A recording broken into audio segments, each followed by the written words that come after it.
Hey, happy Monday morning. I hope that you had a fantastic weekend and that life was treating you well. Um, if you're upset that today is Monday, I would like you to think of it this way: it's just another day. Monday is just a name. So you don't have to be upset that it's Monday. You don't have to let the day be ruined because it's Monday. No Monday blues, just happiness, and that's how we are going to roll.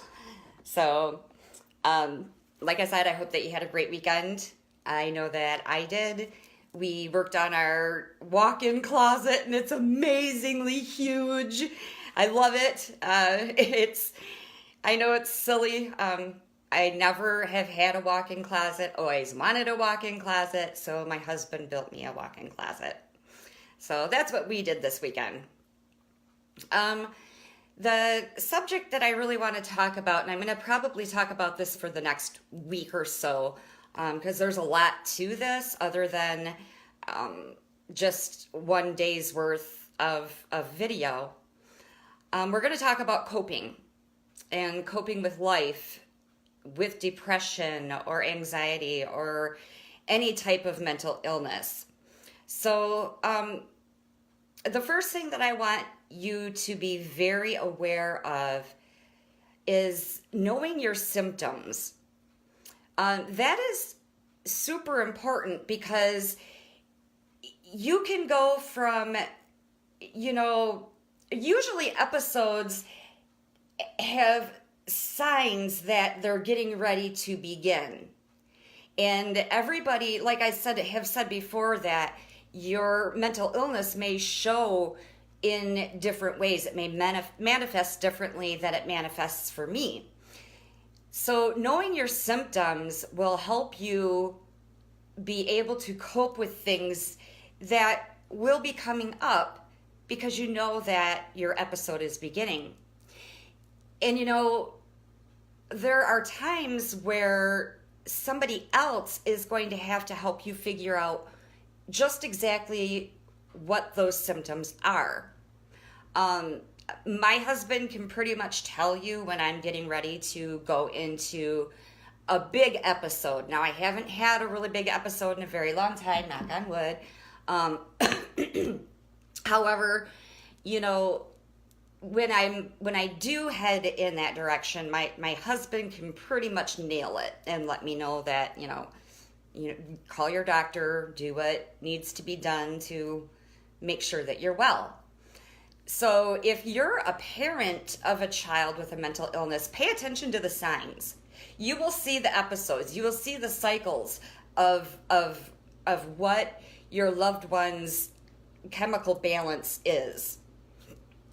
And then you need to have a great relationship with your doctor. It is super easy for me when I know that when I'm heading into one of those episodes, I can call up my doctor and say, hey, I need my medicine, raised. Or if things start to level out and I've been doing good for a while, I can call and say, okay, we can lower it a little bit. But you need to have a really good relationship with your doctor. They need to be your friend. They can tell you if what medicine is working, if it's not working, what you should do, and things like that. So really, really, really have a good relationship with your doctor. And another thing is to find your person. And I know that sounds really silly, but everybody needs to have a go-to person. Obviously, my go-to is my husband. He can tell me, he can see on my face what I'm thinking most of the time. And everybody needs to have that person. And if you love somebody that has a mental illness, be that person. Because the person that is suffering will be able to cope so much better if they have somebody on their side. Somebody that's going to go to bat for them when needed. Somebody who's, when you're out and about and you're in the middle of a party, somebody that will say, you know what, I'll go make an excuse and we can leave. Just find that person or be that person. So when it comes to coping, there are two super simple coping methods.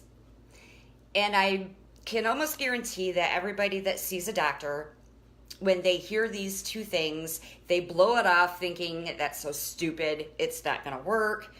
But I am here to tell you that these two things that I'm going to go through will change your life.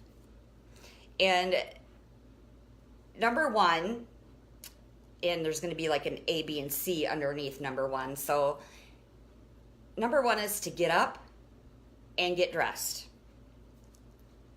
Sounds silly, right? But when you're in the middle of an episode and you just feel like the world is against you, getting up and getting dressed will actually take some of that pressure from you. It's a self-esteem thing. Get up, get dressed, and you know what? Just be ready for your day. Along with getting ready for your day is make your bed. Another thing, sounds stupid, right? But how many of you make your bed and then you get ready, you're tired, you want to take a nap, but you know what? You don't want to mess up that bed that you made. Hello? That's the point. Get up, get dressed, make your bed so that you don't want to go back and lay on it. So I know when I've mentioned this to somebody before, they've said to me, but yeah, we could just go out on the couch and lay around. That's true. You can go right out on that couch. But do you know what else is out in that living room or family room where you're trying to lay down? Life. Yep. So moving yourself away from the world isn't as easy when life is happening around you. So sure, go out there, make your bed, go lay on the couch. But you know what? You're going to end up having to participate in life. And that is one thing that you always need to do in the midst of an episode, no matter how hard it is. You need to move on with life. I need to take a drink just a second here, sorry. So that was my number one thing of the simplest of things with the A and B underneath it. My second one that I want to cover today, and I'm going to go in depth with this one, is journaling. Another thing that if you were depressed and you went and saw your doctor and they told you to journal, you would say that's extremely stupid. Why would I do that? Why would I sit there and write down in a book? If you're a woman, I want you to go out and I want you to get the prettiest of, hi Jonathan, love you back. If you're a woman, I want you to go out there and get the prettiest of journals. Get one that speaks to you. One that is just really pretty. It may be $15 to buy that journal, but I can promise you it's worth it. So there's a bunch of ways that you can journal. You two are silly. One way is to just journal everything. When you wake up, you just and you just start writing, whether it makes sense, whether it doesn't, whether it's 5 pages long, whether it's 50 pages long, I don't care. Just write. I don't care if you're writing swear words 100 times. It's just, you're angry, so you just need to write something out, or F you to the person that pissed you off yesterday. You know what? Just write it. I don't care. Then when you're done with that journal, if it's all negative, which a lot of times it will be just a bunch of negative writing. When you're done with that journal, all pages are filled, I want you to go outside and I want you to burn it. Sometimes watching the negative go up in smoke can bring a peace about your heart. So go ahead and burn it. Make the negative thoughts, they're gone. You know what? 15 days ago, I wrote that I didn't want to live anymore. Today, I'm burning that, and I do. I do want to live. Burn it. The other way to journal is to write your blessings. And I want you guys to know that I have done everything on here that I am going to talk to you about. Everything. Everything that I talk to you about, I have done. I have experienced it. So I have lived it. So the next one is write your blessings. When you're in a good place in life, you most of the time can look around and see the blessings. You can notice that you got up late for work, which meant that, you got out the door later. And then come to find out there was a car accident, and had you been on time, you would have been in that car accident. That's a blessing. It's a blessing that you're alive. Write it down. You didn't burn supper. Blessing. Write it down. Your kids got up for school on time. No arguing. Blessing. Write down all of your blessings. And this one I want you to keep. Fill it up. Blessing, blessing, blessing, blessing every day. And even if you're in an episode, try to find the blessing. Whether it's the sunshine today or the heaters working, anything is a blessing. Anything. Being alive is a blessing. Write it down. And if that's all you can do, if that's the only blessing you have, is that you woke up this morning, it's a blessing. Write it down. I want you to keep the blessing journal. I do want you to store it. I want you to find a box that, you can't get into every day. So you put it in this box and you put it in your attic or somewhere that you don't get into every day. Put it away and then start a new blessing journal. 5 years later, you're going to look back and be able to see the blessings of life. 5 years later, you're going to be able to see that where you were when you were first diagnosed with your mental illness is not where you're at now. Blessing. So I have done the blessing journals. The last one that I've done as far as journaling is a prayer journal.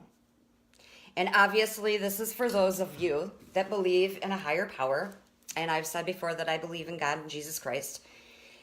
And so I wrote down every single morning. What I did was I said the Lord's Prayer out loud.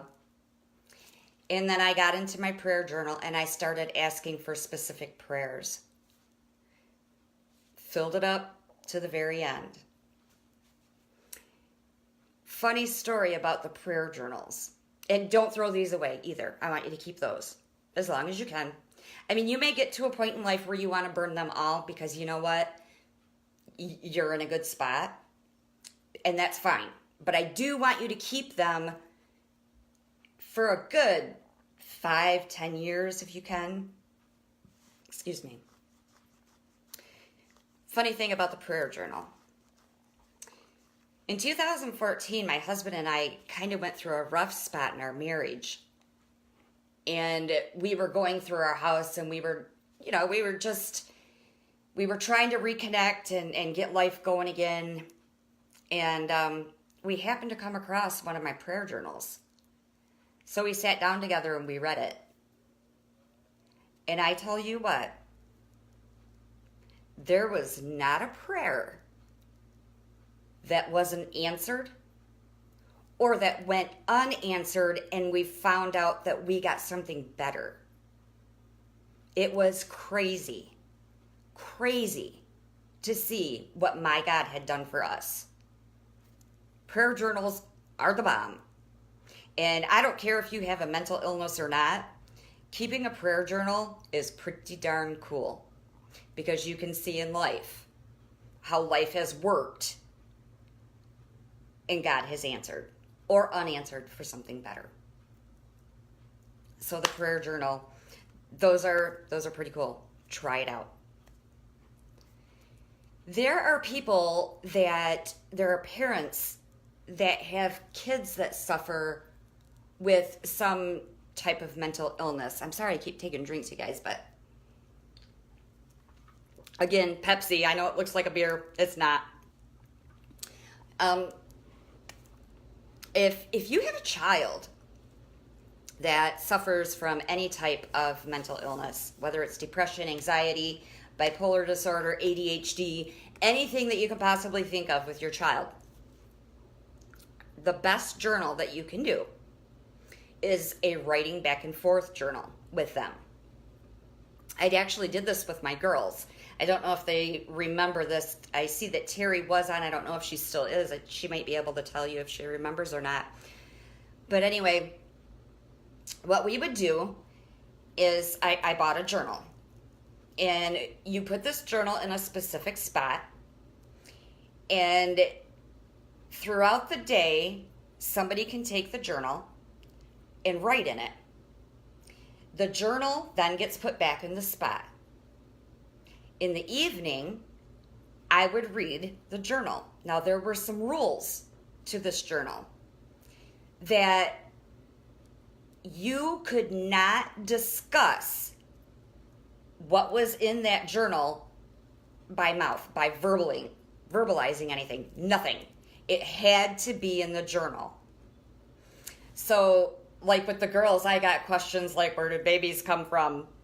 And stuff like that. I mean, you can get some pretty awesome things out of that journal. Good, I'm glad you remember it, Terry, because this was one of my favorite things with you guys too, and I need to find it because, I mean, it was awesome.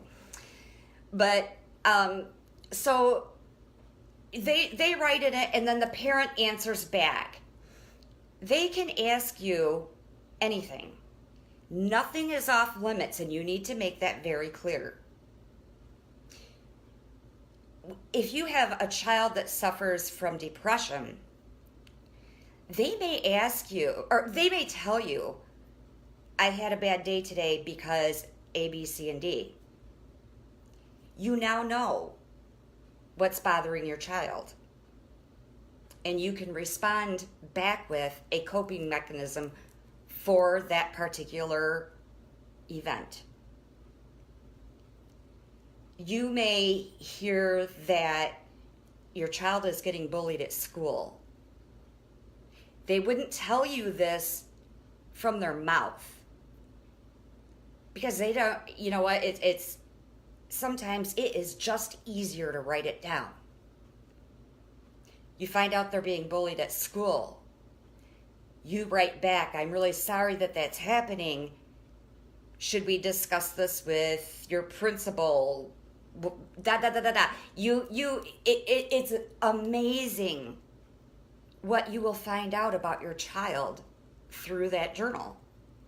But like I said, no conversation about what's in that book.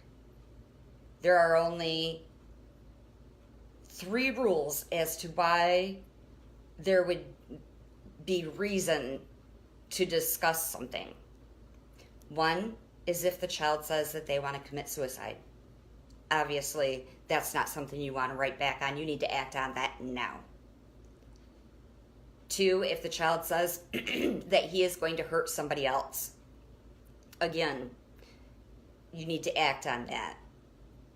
And number 3 is if a crime has been done. And I'm going to warn you that if you have this journal with your child, you may find out things that you don't want to hear. You may find that somebody has touched your child in an inappropriate way. Obviously, that is something that you would discuss with them. But sometimes it's just easier to write down what you think than it is to come out and say it, especially to a parent. So find a spot in your home for that journal. You'll notice it missing throughout the day because they're writing. You take it at night so that they can take it the next day and go on with life. I guarantee it'll make your relationship stronger because you'll know what the heck's going on. Especially, I mean, come on, teenagers, can anybody figure that out? But really, it's super good for a child. If you're going to do this, you need to write back to your child and ask them open-ended questions. Do not ask something that is yes or no, because how easy is it to stop that conversation? Open-ended. What did you do in art class today? How did you feel about the bus being late? Open-ended questions will give you so much information. Things that, and sometimes a question that you say about something, good morning, Ronnie. Sometimes when you ask a question about something particular, you may get something from 4 days ago that was bothering your child, and that question triggered that, and I'm telling you, just try it. Try it. And then let me know what you think about it. Couples can do this too. I used to have a very hard time expressing how I felt about things. Thank you, Terry. Thank you for being you. I was a great mom because I had great kids. Thank you. Anyway. Sorry. When Adam and I first started our relationship, like I said, I had a hard time saying how I felt about things. I had a hard time. I was always afraid that if I told him something, it would look bad. Or if I don't know what my problem was, to be honest with you. I just had a hard time verbalizing stuff. So Adam and I started that very thing, writing back and forth. Sometimes, we didn't have the rule that we couldn't discuss it, but most times we didn't. We wrote it in this, and I still have this to this day. It was really cool. It was just a regular pad of paper. We wrote all the way through it one way. Then we flipped it upside down and wrote all the way through it the other way. So if anybody ever read that thing, they would be like totally confused on what they were reading because only him and I could figure out how it was read, now that you all know. So Terry, one day when you guys are going through our stuff, when we're dead and gone, you're going to know how to read our little journal there. Because I kept it, like I said. There were times that there were things on my mind and I just didn't want to be interrupted. I didn't want to be told that what I was thinking was wrong. I needed to get things off my chest. And I'm pretty sure, even though Adam is more of a talker, like he hates texting, he would rather talk on the phone, which I'm the opposite, to be honest with you. But he wrote back to me. And the things that we worked out because of this notebook are, I mean, it made our relationship that much stronger. It also was a great record for when your husband would say, I didn't say that. Oh, yes, you did, because it's right here. So if you have one of those relationships, get out that book and start writing, because, it's helpful in those situations. I'm just kidding. But no, seriously, it's great for a relationship, especially if you're in a spot where, you're having a rough time in that relationship. You need to talk about how you feel, but you can't figure it out. So you just need to write.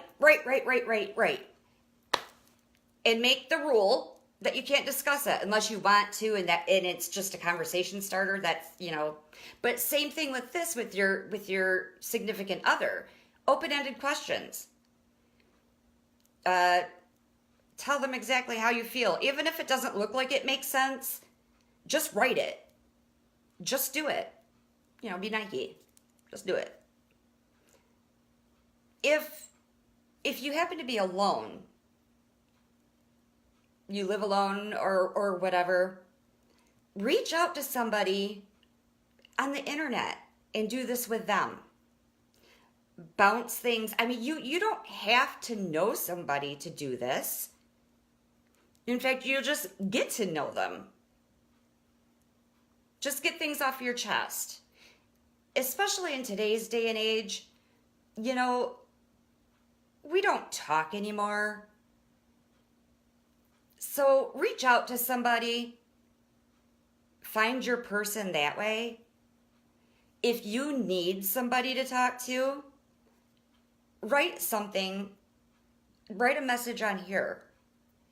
Because I'm sure that somebody else will pick it up and say, hey, I'll message with you. And you really don't have to be friends on Facebook to use Messenger. You can have messages back and forth. You just have to accept that first one. So you can do this with a complete stranger. You don't have to let them into your Facebook life, because a lot of things are private unless you're just completely open. Or, make up another profile. Find somebody to talk to. That way, you don't have to put anything about your family. It's just about you. Reach out to somebody. And I know that there are a lot of people that are on these videos that I know personally, and I can vouch for them. If you need somebody to talk to, reach out. Don't go it alone in life. You don't have to. You may live in Alaska, but we'll help you out here in Michigan. You may be a Southerner, but us Northerners love you too. So just reach out. It's basically that notebook. It's just over the internet through Messenger. Find your person. Be the person. Reach out. None of us have to go this alone. And we're not going to anymore. Because we're going to show people that the way we cope and when we cope, we are amazing people to be around. You just need to give us the time during our episodes to figure life out. So these are just a couple of the coping things that I wanted to go through today. I've got a ton more. And I'm going to go over some of the coping mechanisms that I've used that didn't work for me. Only because it may work for you. I also, when we're going through this, if you're watching, leave a comment about what you have tried. Or if you've tried something that I'm talking about, does it work for you? Or if I say something about what to do and you've done something similar, you just have a different twist on it, comment that. We're here to help each other. We're here to break the stigma. We're here to live our lives, you guys. No more hiding because our brain chemistry is different. No more. We're going to work together and we are going to kick ass in this world. We're a family. So just hang in there. So that's it for today. I will have more tomorrow, and I hope to see you guys. Oh, that's okay, Tom. Love you, buddy.